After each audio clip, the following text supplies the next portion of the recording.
সবে পরিবর্তন করে দিলাম। সুবহানাল্লাহ। চিন্তা করা যায় কত বড় পুরস্কার।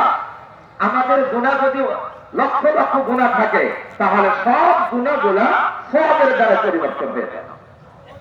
তাহলে আমরা কি খুশি না দাদা? এই জন্য আজকে খুশির দিন, আজকে আনন্দের দিন। কয়টা কথা বলছি, কয়টা পুরস্কার? তিনটা। একটা হলো দোয়া কবুল হবে, 2 নম্বরে আল্লাহ ক্ষমা করে দিবেন, 3 নম্বরে গুনাহগুলা সবে পরিবর্তন করে দিবেন। এরপর আল্লাহ রাসূল বলেন, আল্লাহ তাআলা বলেন, ও আমার বান্দারা, তোমাদেরকে পুরস্কার দিয়ে দিলাম, তোমরা ক্ষমা প্রাপ্ত হয়ে নিজ নিজ বাড়িতে এখন ফিরে যাও। ঈদের মাঠ থেকে ক্ষমা প্রাপ্ত হয়ে তোমরা আনন্দিত হয়ে তোমাদের গুনাহগুলো পরিবর্তন করে নিয়ে তোমাদের দোয়াগুলো কবুল হয়ে গিয়েছে এই বিশ্বাস নিয়ে তোমরা এখন বাড়িতে ফিরে যাও। এই জন্য ঈদের দিনকে বলা হয় খুশির দিন, আনন্দের দিন। কিন্তু এই আনন্দ আর খুশি কাদের জন্য? যারা রোজা করেনি তাদের জন্য।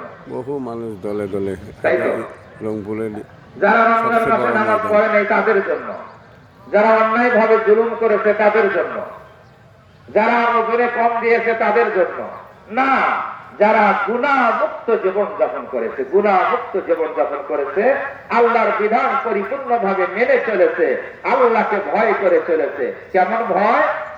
সেই ভয়টার উদাহরণ দেই। আমরা যারা রোজা পালন করেছি, সিয়াম সাধনা করেছি, সারাদিন পানাহার থেকে আমরা বিরত থেকেছি, বিকেল বেলায় ধরেন এখনো 30 মিনিট সময় আছে ইফতারির টাইম, আমার সামনে সুন্দর ইফতারি, অনেক আইটেমের ইফতারি আছে, সুন্দর শরবত আছে, কিন্তু আমি ক্ষুধা আছে, পিপাসা আছে, তারপরও আমি পানাহার করি না। কেন করি না? এই জন্য করি না যে এই সময়ে আল্লাহর পক্ষ থেকে নিষেধ করা আছে পানাহার করা, আল্লাহর পক্ষ থেকে নিষেধ করা আছে পানাহার করা। আল্লাহর নিষেধ অমান্য করা যাবে না। এই জন্য আল্লাহর নিষেধকে সম্মান করে আমি বিরত আছি যে আমি পানাহার করব না। যখন আল্লাহর হুকুম হবে সূর্য অস্তমিত হয়ে যাবে তখন আমি পানাহার করব। এ থেকে আমাদের শিক্ষা হলো যে এটা হালাল বস্তু থেকে, পানাহার থেকে আমি বিরত থাকতেছি। কেন? যে আল্লাহর নিষেধ রয়েছে।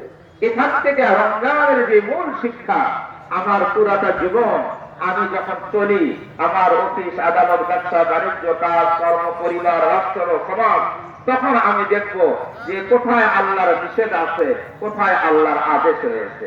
যেখানে আল্লাহর আদেশ রয়েছে এটা বাস্তবায়ন করব।